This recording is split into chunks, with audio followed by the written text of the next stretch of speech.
What's up, y'all? I'm on take like 30 now, so I hope I get this down today, but or this time.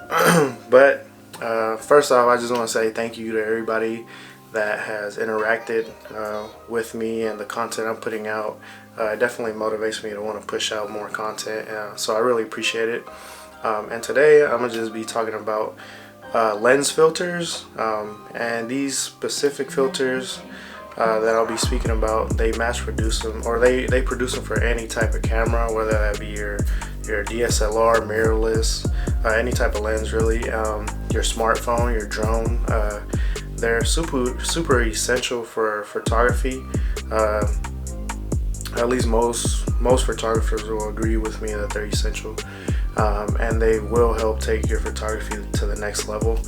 And so that's why I think it's a cool topic to kind of cover. I'm gonna only there's a ton of filters, but I'm gonna only speak on two, because I feel like these are the two that I use the most, at least with the landscape photography.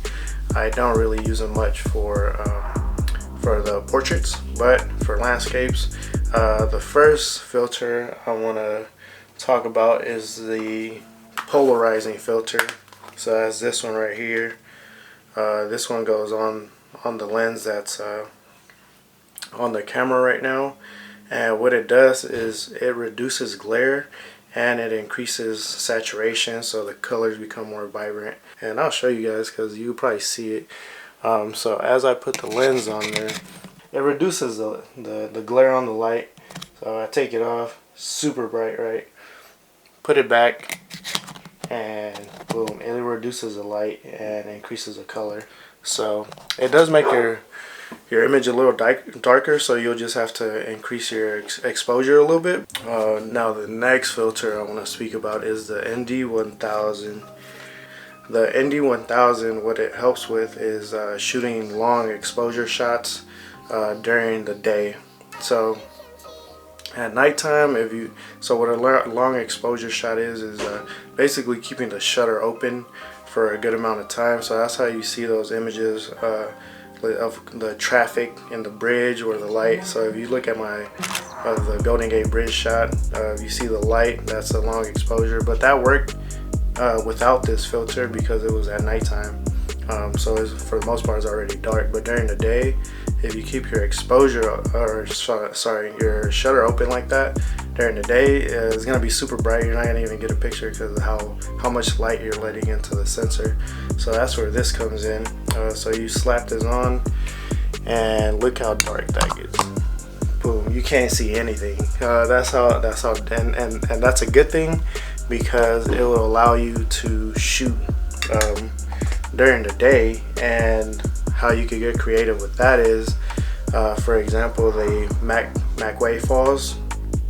I'll put some examples on here, but I wanted to get like that majestic look of the water and the waves. So in order to get that, I would need to keep the shutter open for a good amount of time, and I was working with about 3 to 5 seconds, and having that filter just made that happen. I wouldn't be able to do it without it. So those are the only two filters I wanted to cover, because I feel like they're the most useful for photography. There is plenty more, but I think if you wanted to get started with filters, basically the polarizing filter and the ND1000 filter will probably be two good ones to get. The polarizing one, basically what it does, it reduces glare, increases the colors and the saturation. So that's always nice, especially when you're trying to capture all the true colors of your environment. The glare could kind of ruin the image a little bit.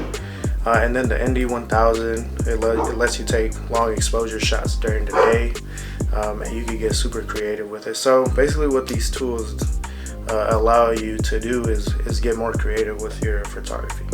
So I hope that helps some of y'all. If you guys have more questions or any type of questions regarding photography, just hit me up. And yeah, if you guys have any more ideas for videos, I have a few lined up, but yeah, just let me know and I'll knock these out. All right, y'all, thanks for tuning in. I'll catch you on the next one. Peace.